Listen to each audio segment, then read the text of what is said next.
Good evening and welcome to Across the Pitch. We're the soccer show for people who pronounce it José Mourhino.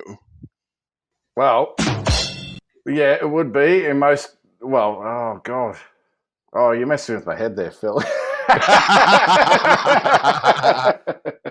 José Mourhino. Oh, he's going to be a big focus of our show tonight, isn't he? Yes, he is, and why wouldn't he be? He is one of the preeminent faces in the Premier League, probably one of the, if not the most famous coach right now.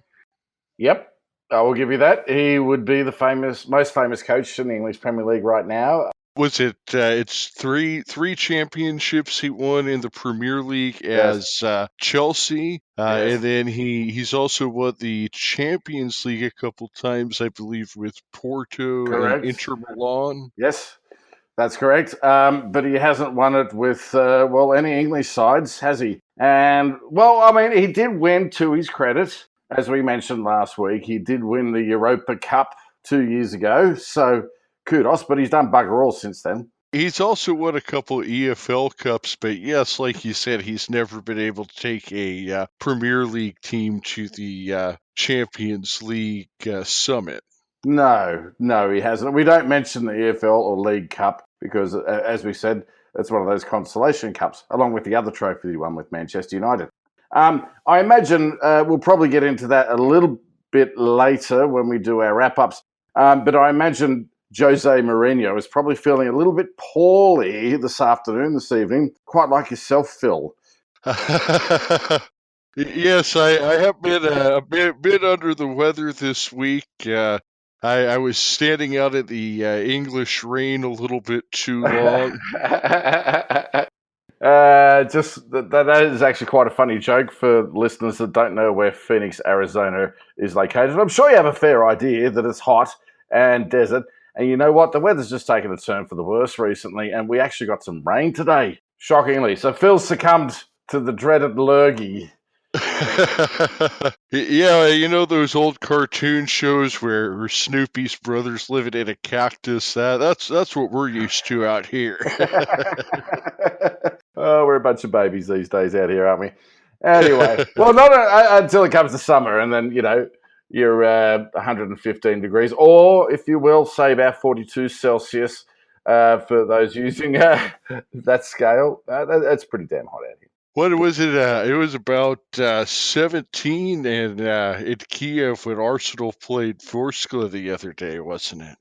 Yeah, what was that, about -9 Celsius? That's, in anyone's measure, pretty damn cold. They seem to do all right in that weather, though.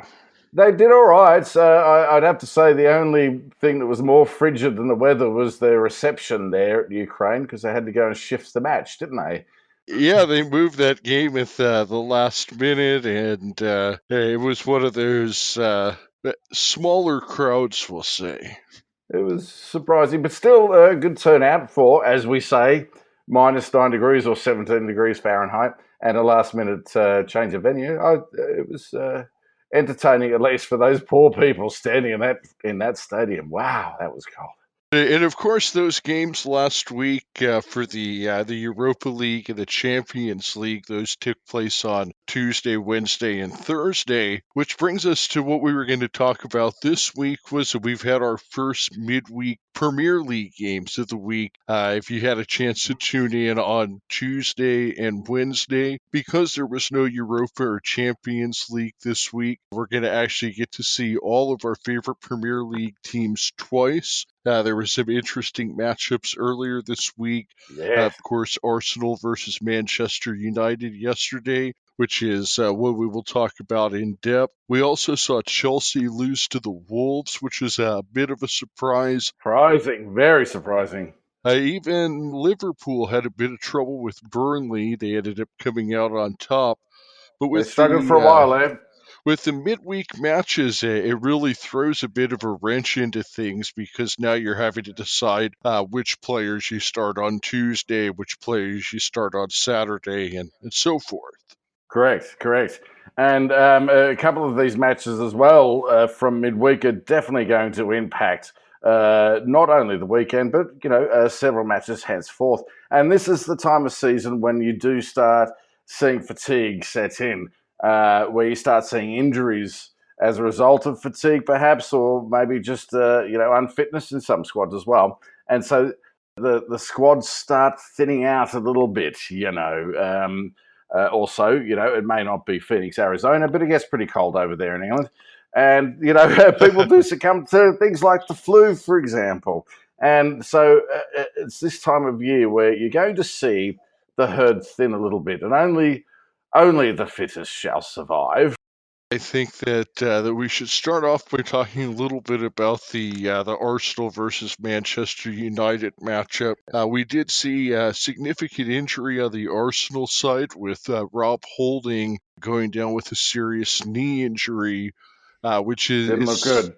something that's really going to cause Arsenal some issues, I think, especially since they're still missing Nacho Monreal on the back line. And I feel like with the January transfer window coming up, Arsenal may be looking for some more players at the backfield. They definitely need it. They have a couple of players coming back. But for those of you that don't know, there is 2 windows throughout the year where you can basically trade, buy and sell players. That is obviously during the summer off season and for a month in January. And for better or for worse, it's usually a bit of a scramble come January because of the thinness of the squads. You're going to be lacking in certain positions, so they're going to be backfilling these, if you will, hoping that they can actually make a run for whatever the team is going for, whether that be for the title, European places, or even just avoiding the dreaded drop zone. So how do you think that where different teams sit at the standings will affect what they're doing in the transfer window? Do you foresee some of the mid-table teams maybe selling off? Or do you think that they're going to hang on to their players to try and avoid relegation? For those mid-table teams, you're probably looking at, say, Wolves, Leicester, Everton. They're not going to probably buy nor sell too much. They've got enough that they're going to survive, and they'll probably cash in that TV money over the summer, and they'll sort out the reels at that point. They've got a stable team. They're probably not going to mix it up too much. For the top end of the table, you're going to be looking at where your holes are, okay? So the top 2, Manchester City and Liverpool, not many holes there, I have to say. Go down a little bit further, Tottenham. They probably could do with a little bit more defence. Now, They're a little Tottenham, bit they ill. didn't sign anybody at all over the summer, if I remember correctly. That's right, they didn't. And chances are they probably won't sign anyone over the winter either. And we spoke about it last week. They're going through a big transition, not moving, but they're actually doing up their home ground, White Hart Lane. I think with the Spurs' new stadium kind of on hold or in limbo, if you will, that the Spurs really don't seem to be signing a lot of players. Maybe where they're looking at right now, they're looking at a good shot at the top 4. They're probably a step or 2 behind Liverpool and Man City, though. So I don't necessarily know that 1 or 2 more players would change that. No, I don't think it would change the squad. They've got a remarkably stable squad, remarkably few injuries that matter. Maybe got a couple of little card worries coming up, like yellow card issues. No, I think where you're going to see a little bit of action is you might see some from Arsenal. I think they're certainly lacking in defence.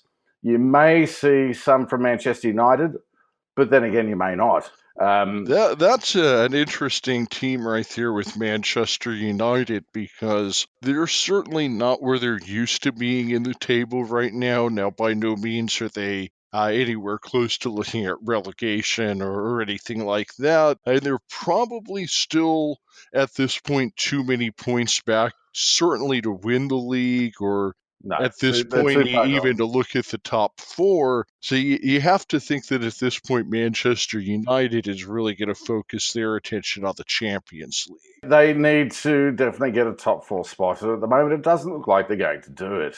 I think they're 10 points behind, or 8 points behind Chelsea and Arsenal, who are level pegging on 31 points. And they're 18 points behind Manchester City as we speak. And that's too much to overcome, especially with a team like Manchester City. Well, the other thing that's significant is that United is -1 other goal differential, where teams like Arsenal is +14, Chelsea's +18. So even if they were to get back into the points race, their goal differential is so far behind that it's really going to be hard for them to do better than sixth at this point. I think they're really battling Everton for sixth, and well, I think Jose Mourinho said exactly that in the weekend, and I'm surprised that there aren't Manchester United fans howling at him about that. Manchester United does not beat Everton. They beat everyone. They beat absolutely everyone. Like, this is called setting the bar low. And Phil, you and I, we have our arguments about this, but Jose Mourinho is not going to be there for much longer at Manchester United.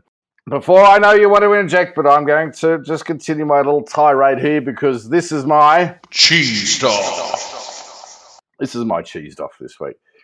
I'm cheesed off as an Arsenal fan that we knocked like sideways. It was a very, very bruising encounter, this one midweek on Wednesday between Manchester United and Arsenal at Old Trafford, which is Manchester's home. Arsenal haven't won there since 2007, so well over a decade now, in the league, I should say. And I don't know if we've actually beaten a Jose Mourinho-led side. But somehow, despite all the bruising, despite a superior team, and I have to say Arsenal looked much better for big periods of that match, still managed to eke out a draw against Manchester United. And you know what? Maybe things went Manchester United's way in that we lost a couple of players through injury. You're only allowed 3 substitutions per game, and that includes injury. So we had 2 injured players, including Ramsey, who all of a sudden, it looks like it's a good thing he's not getting a new contract. Ooh, shouldn't say that. From what I hear, Ramsey's injury was relatively minor, and he may be back as soon as Saturday. Well, he's been playing quite well, and he should, because he probably wants other teams to go, oh, okay, Arsenal let him go. Okay, we'll pick him up because he's playing all right. That's typical Ramsey, by the way. Every time his contract comes up, he always plays really well. That's not why I'm cheesed off, but I'm actually kind of cheesed off about that anyway. No, what I'm cheesed off about is that it wasn't a Jose Mourinho coached team, Manchester United, playing Arsenal this week. It wasn't. This was some sort of hodgepodge of good players who don't know how to play together. This is not a manager that is managing this team. He's just barely keeping them together. And I doubt he's even doing that. He was lucky. This is what cheeses me off. He was lucky because if it weren't for those 2 injuries, Unai Emery, the Arsenal manager, would have had 2 strategic tactical substitutions late in the game whereby Arsenal could have actually won that match. The injuries and substitutions aside, there was one goal that Arsenal gave up that they had absolutely no excuse to give up, and that was ultimately the difference of the game. You're right. Oh, and I'm cheesed off about that. That's what I'm cheesed off about this week. The other thing I'm cheesed off about is, and I know that they say it's the oldest thing in the book to complain about the referees, and I'm certainly not one to normally do that because the things seem to even themselves out. But it just seems in the past few matchups, I mean, you can tell folks a little bit more about the history with Mike Dean and the Tottenham Spurs and at Arsenal, but I don't want to get in on that. But you and quite a few other people seem to compare the way that United played on Wednesday to the way that Stoke City used to play against Arsenal back in the day when they were considered a dirty team. You may have heard about the Ramsey leg injury at one point or another, and the referees. There was even a point when Fulani actually had pulled Guendouzi's hair. Yes. The referees just they would give out the yellow cards, but they're obviously there should have been a send-off at some point in that game, and it just really felt like the referees have favored, especially Manchester United and José Mourhino's teams, not only against Arsenal, but in all of the matchups that I've seen so far. It just seems that Manchester United seems to get that. They get away with things that other teams don't, and that's what's got me cheesed off this week.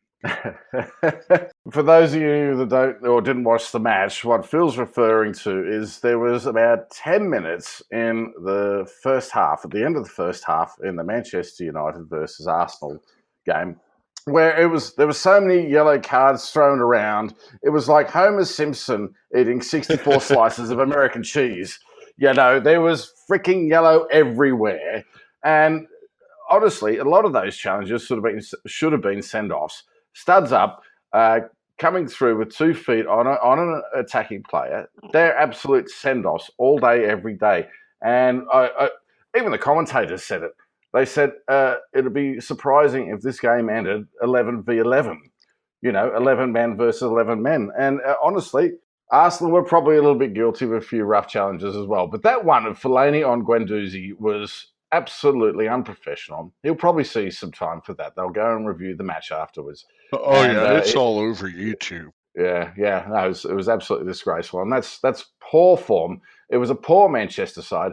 And you're witnessing the decline of Manchester. And Phil, I know you think that as long as Manchester United are in the Champions League, that Jose Mourinho will remain. I'm going to tell you, one more poor performance like that, he's gone. I'm going to put money on that now. We'll lay a bet. Jose Mourhino, he won't be there if they lose against Fulham next weekend, or even draw against Fulham next weekend. Well, I mean, I suppose that if you're going to bring Fulham into it, then Yeah. but at the same time, as we've talked about a little bit earlier today, and also on other episodes today, it really seems that United is focused on the Champions League this year, and I just really can't see them making a coaching change while they're still alive in the Champions League. Now, once the Champions League is over and they get knocked out or whatever it may be, then that would be what it is. But I just don't see them making a change during the Champions League. Right. And you know what? That's happened before. I believe it could happen again.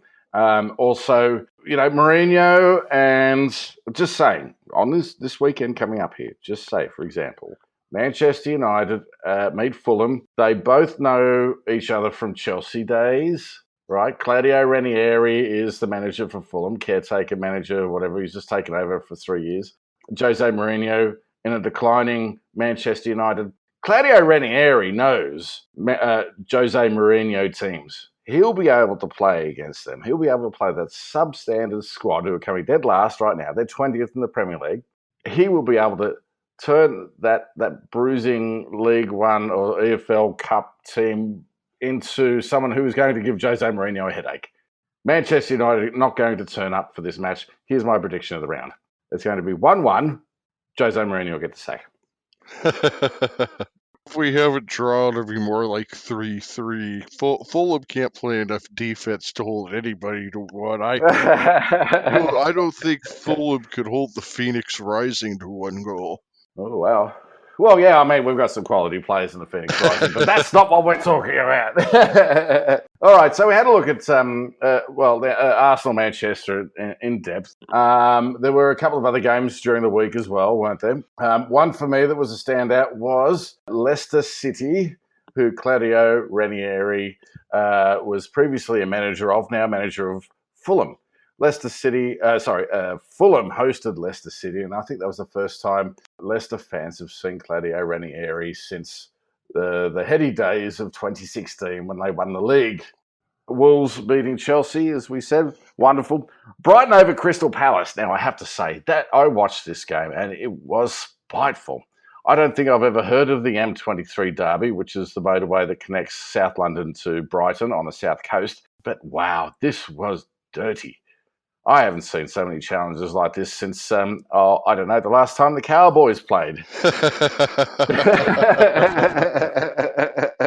And I didn't actually realise there was such a big hatred between the two fans, so I had to post it on our Facebook page, facebook.com/acrossthepitch. So Brighton actually had a man sent off for headbutting, and rightly so. Still, with 10 men, Brighton managed to overcome Crystal Palace 3-1. The game that really stood out for me on Tuesday was Manchester City and Watford. Now, Go ahead. as has been the case for just about every recent Manchester City game, they did come out on top 2-1. It was 0-0 at halftime. City came out and got their 2 goals early in the second half. It looked like they were going to run away with it. But for the last 15 minutes of the game, Watford really looked like the better team. They did get 1 goal, had a couple of good chances at getting the equalizer, didn't end up getting it. But it was definitely the most trouble that I've seen an EPL team at least give Manchester City in quite some time. Absolutely. Troy Deeney in the first half had an absolute sitter, which he should. Troy Deeney is a Watford forward. Had an absolute sitter, which he should have put away. He's a quality striker. Didn't. And I actually think that was the difference between the two teams, because there wasn't much between them. Apart from possession, of course, Manchester City typically dominating the possession, 71% to 29%. But as they say in football, it's not how long you have the football, it's what you do with it. And it certainly seemed like Watford knew what to do with it against Man City. Yeah, they're just so relentless, and it seems like they just keep running guys out there. And when they go to their bench and make a substitution, there's not a drop off with the guy that they're bringing in. They just have so much team depth, and as we've discussed before, De Bruyne hasn't even played most of the season, which is probably one of their 2 or 3 top players. When he gets back there, they're just going to be that much better. So I think that's a nice little segue there, Phil, into our form teams. And, Manchester City, I don't think I've seen a team like this since the Invincibles of Arsenal back in the day, back in 2003-04. They're relentless, as you said. They're well coached. They're well drilled by Pep Guardiola, their manager. He's a guy that won't let them relax, even against Watford, although they showed them a game at the end. They weren't, parking the bus in front of goal, if you will. They weren't sort of just defending to hold on to a lead. They were still attacking. Oh, yeah, this is more of a credit where credit is due to Watford. It was nothing that Man City was doing. No, absolutely right. But you know what? I don't see anyone coming close to Manchester City. And honestly, I think it's going to be a battle for who comes in second, third, and fourth. We're coming into the dark months now. We're going to get injuries. Squads are going to start running low on energy and on talent. Manchester City doesn't have that problem. They're going to run away with this league, I feel. As strong as Liverpool is and as good and deep as Liverpool is, I think that Liverpool is closer to the Chelseas and Arsenals and Tottenhams of the world than they are to Man City. Right, and you're right. You're absolutely right. And that's what they said on the NBC coverage here in America. Those aren't bad teams. In previous years, they would all be vying for the top spot. But Manchester City are just another level above right now. They've got a next level team, and it's always said that those 2 Spanish teams, that Barcelona and Real Madrid, with the amount of money and the caliber of players they have, they seem to be just kind of a step away from any other team in the world. Manchester City at this point has elevated themselves into that discussion with Barcelona and Real Madrid. Agreed. And lo and behold, where did Pep Guardiola come from? We spoke about it last week. Don't see anyone seriously challenging Manchester City this year. It's going to be a scramble for fourth. Barring a rash of injuries. We want to talk about other form teams right now in the English Premier League, and I would say Arsenal's a form team.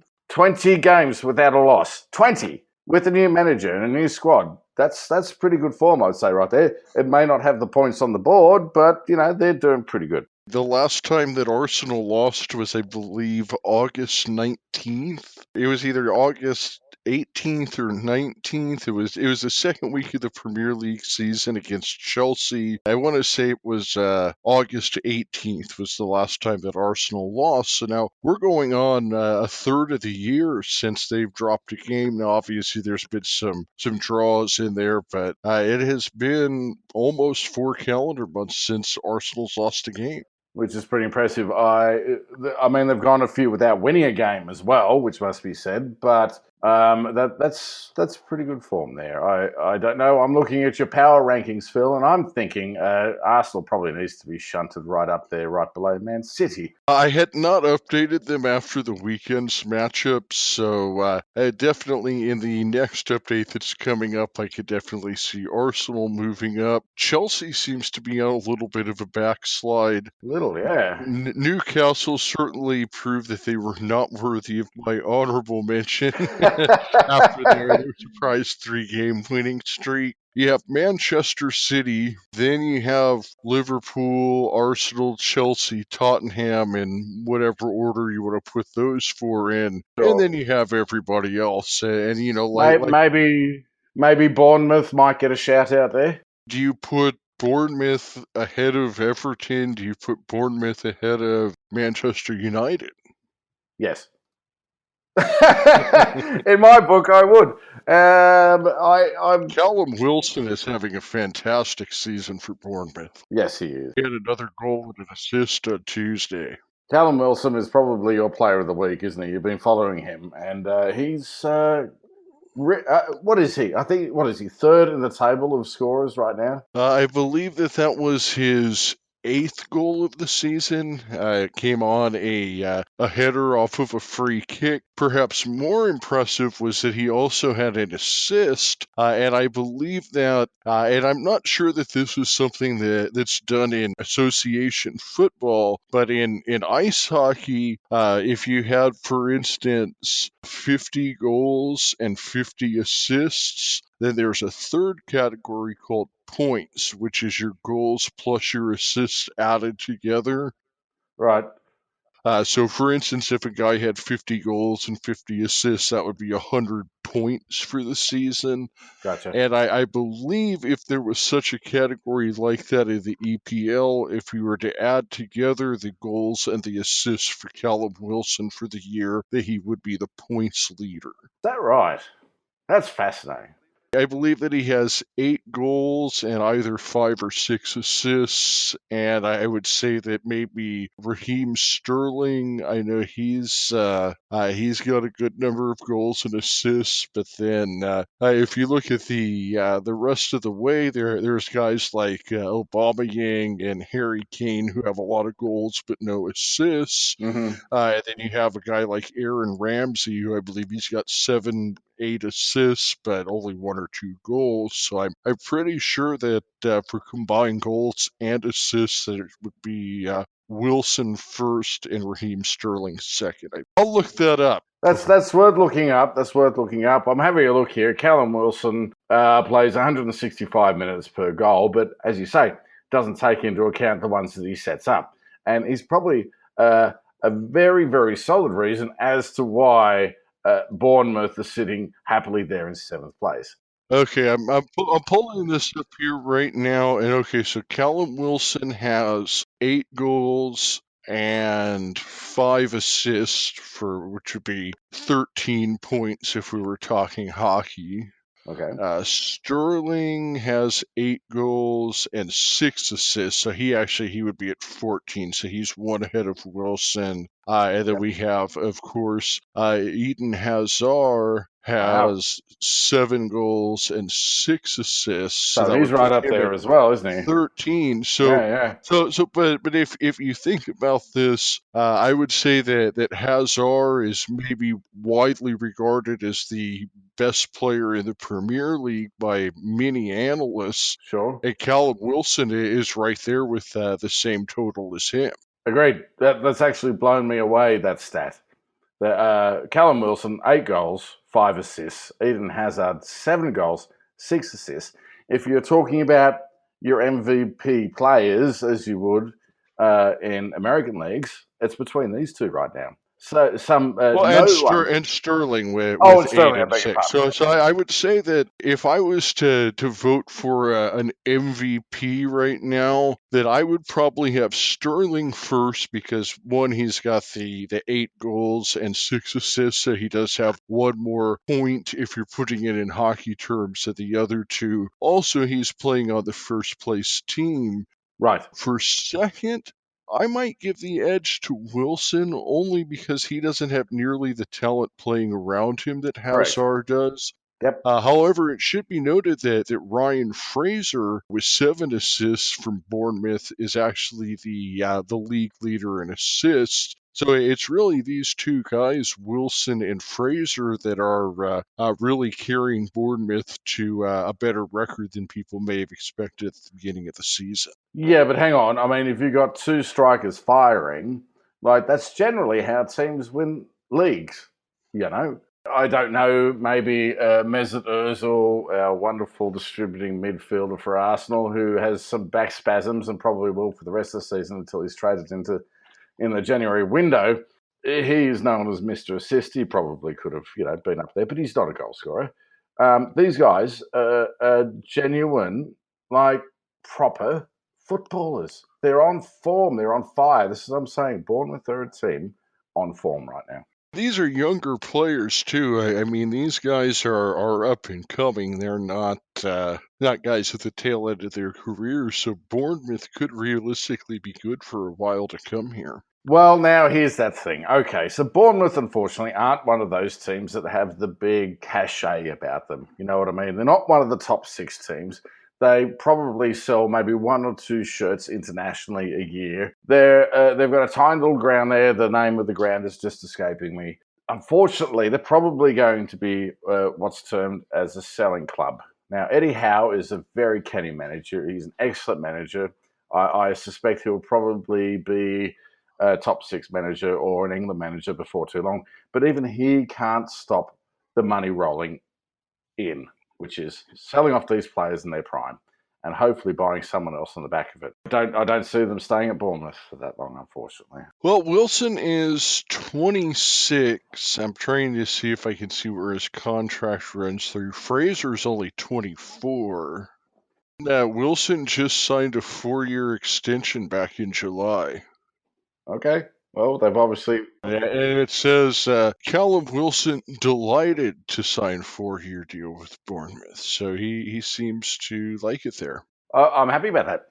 You know what? That could well be not this year, maybe not next year, but it could be, 3 years or 3 seasons away from being the Leicester City, band of misfits that go ahead and challenge for the title.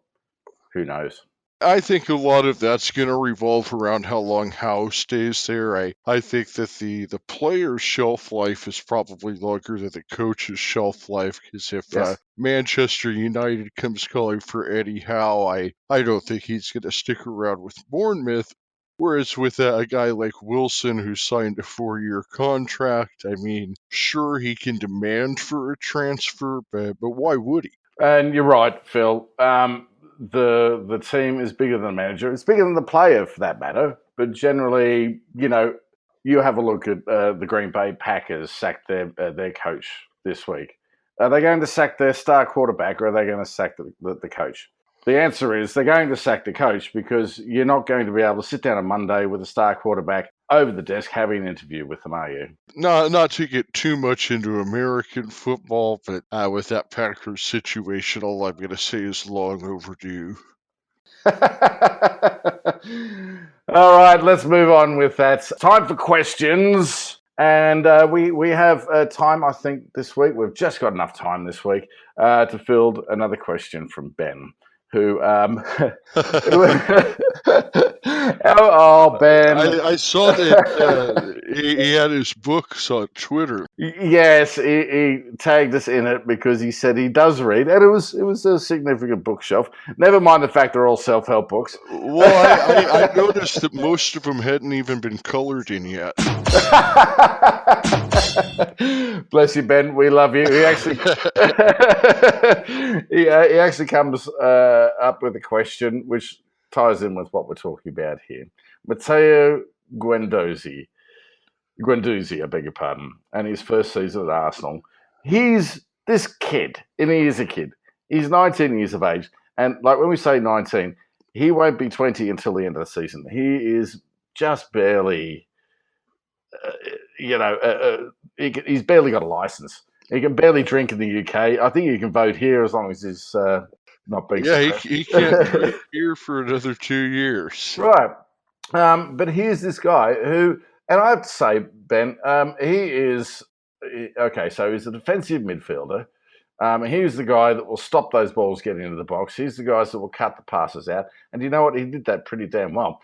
On top of that, this weekend, he was also one of the guys that was feeding the forwards. Now, you don't do that as a defensive midfielder. You do that as an attacking midfielder. This kid is good. And not only that, he also copped the ire of the Old Trafford crowd. Why?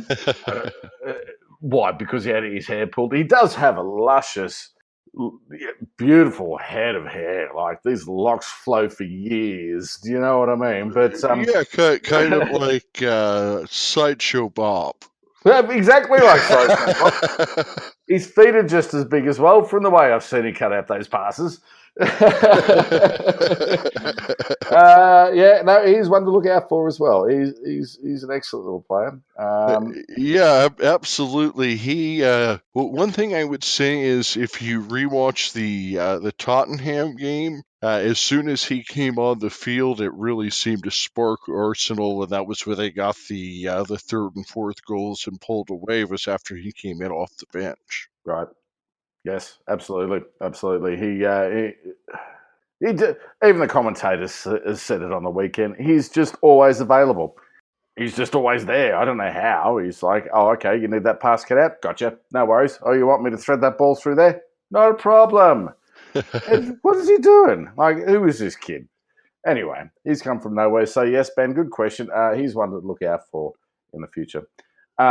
Phil, we have a giveaway. Yes, we do, and it has to do with our upcoming announcement of our Team of the Month for December. Of course, our Team of the Month from November was Accrington Stanley. We want to thank our first guest, Scott Brown, for coming on and talking some Accrington football with us, and we look forward to continuing to following them throughout the season. However, a new month brings a new team. To announce our Team of the Month, we've decided to have a little bit of a contest. The contest is a trivia question, and our Team of the Month is the answer to the trivia question.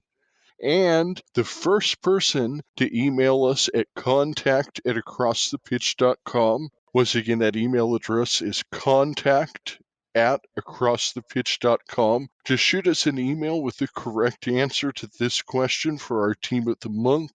And the winner, we will mail you a free Phoenix Rising window sticker. Yes. Line them up, Phoenix Rising.